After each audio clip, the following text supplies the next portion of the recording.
The rain pelted against the glass walls of the boardroom as Daniel Crown stood at the head of the table, his father's chair. It felt too big for him, too imposing for someone who had always been the shadow of the man who had once sat there. The room's opulence, mahogany tables, leather-bound chairs, and a city skyline that screamed power was no comfort. The room was packed with faces he'd known for years. Each one had been at his father's side, smiling and nodding at every decision. Now, their eyes darted between each other, calculating, judging. None of them were here for Daniel. They were here for the scraps of the empire his father had left behind after his untimely death in a car accident 3 weeks prior. Daniel looked around, hoping to pick out a single face that looked friendly, but he could not find any. He had never felt so alone, and fear started to creep up on him, but he couldn't let it show. As you all know, Daniel began, his voice steady despite the chaos in his chest. My father built Crown Industries from the ground up. He believed in integrity, loyalty, and innovation. I worked hand in hand with him as soon as I graduated, and as his successor, I intend to honor that vision. A murmur rippled through the room. Some nodded, but others exchanged knowing glances. The vultures were circling. Daniel's first weeks as CEO were a whirlwind. His days were consumed by meetings, market reports, and attempts to rein in projects that had spiraled out of control. But it wasn't long before he realized his biggest challenges weren't external. It started subtly. Budget approvals that should have taken days stretched into weeks. Promises made in meetings dissolved without explanation. Then came the rumors. Whispers of his inexperience, doubts about his ability to lead, and worse, conspiracy theories about his father's death. He was still in mourning, and these rumors cut him deep. He felt like he was in constant fight mode, and he felt tired and weary. The worst blow came when Daniel's childhood friend and current COO, Juma, requested a private meeting. Dan, Juma began, avoiding eye contact. You know I've always had your back, but the board is restless. They think you're not ready for this. You just lost your father, and we all know how close you were. They believe you haven't had enough time to mourn yet. The board? Daniel's voice was cold. Or you, Juma. Juma's silence was answer enough. He moved uncomfortably in his chair, reaching for his glass of water. Daniel felt a tight grip in his heart. He couldn't breathe properly, but he was not going to give any of his enemies the satisfaction of seeing him unravel and fall apart. The next blow came from closer to home. Daniel's stepmother, Evelyn Crown, called a family meeting, ostensibly to discuss his father's estate. Instead, she arrived with her lawyer in tow. Daniel, Evelyn began with a saccharine smile. It's clear you're struggling to manage the company. For the sake of Crown Industries and our family legacy, the board and I have decided to assist you just until you are ready. Assist? Daniel's voice was sharp. What are you talking about? You know I have always considered you my child. It would be unmotherly for me to see you struggle and not do anything about it. It's just until you have a better understanding of the company and are ready, then I will step down. I mean, it is your birthright after all. Evelyn explained, looking around at the other family members as they nodded in approval.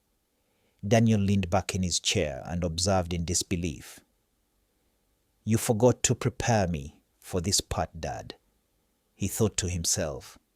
Her lawyer slid a stack of papers across the table. Effective immediately, we are filing for a vote of no confidence. The board will decide whether you remain as CEO. Daniel's world spun. His father's widow, The woman who had once doted on him was now holding a dagger to his throat. Worse, Adrian's signature was on the petition.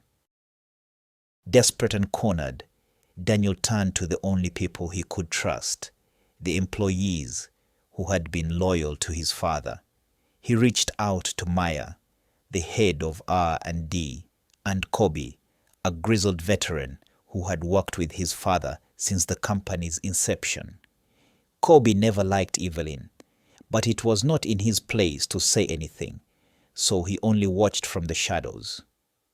Evelyn and Juma want me out, Daniel admitted, during a clandestine meeting in a coffee shop far from the office. If they succeed, they'll cover up Crown Industries and sell it off piece by piece. These are greedy people, and they do not care about the company or Papa's legacy. Maya nodded. Your father believed in this company. We'll fight with you, Daniel. But you need to fight smarter, not harder. You need to anticipate their moves and counter them with precision. They're playing dirty, and if you're not ready to match their cunning, you'll lose everything. We'll stand by you, but you need to lead this fight with strategy. Kobe leaned in, his voice dropping to a near whisper, as his weathered face took on a grave expression. There's something else you should know, Daniel. Your father wasn't blind to what was happening around him. Before his death, he suspected that someone was sabotaging the company from within. He didn't trust Juma, and he certainly didn't trust Evelyn. He confided in me that there were forces working against him, but he wasn't ready to make a move until he had solid proof. He left clues, breadcrumbs for someone he trusted to follow. We just need to find them, and they might be the key to unraveling this entire conspiracy. With Maya and Kobe's help, Daniel uncovered a trail of financial irregularities and secret deals. Evelyn and Juma had been siphoning money into offshore accounts and setting up shell companies to dismantle Crown Industries from within. Worse, they had been lobbying key board members to vote against Daniel in the no-confidence motion. The evidence was damning, but Daniel knew that cold facts alone wouldn't win this battle. He needed allies, and he needed to rebuild the trust that had been eroded by Evelyn and Juma's manipulations. Determined to take back control, he launched a calculated charm offensive. First, he scheduled private meetings with each board member, tailoring his approach based on their personalities and concerns. With some, he leaned on nostalgia, recounting his father's visionary leadership and the personal bonds they had shared. With others, he presented hard data, showing how Evelyn's and Juma's actions would jeopardize not just the company's future, but their own financial stakes. Daniel also spent countless evenings poring over his father's old notes and emails, looking for patterns and insights that could bolster his case. Maya and Kobe walked alongside him, helping craft presentations that combined emotional appeal with undeniable evidence. Slowly but surely, Daniel began to turn the tide, converting skeptics into cautious supporters and isolating Evelyn and Juma from their power base. On the day of the vote, the boardroom was a battlefield. Evelyn and Juma presented their case with polished smiles and veiled threats.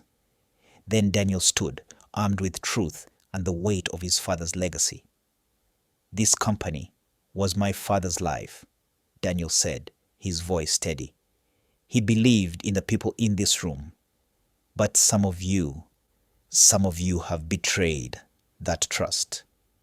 He presented the evidence, every damning detail, and watched as the room erupted into chaos.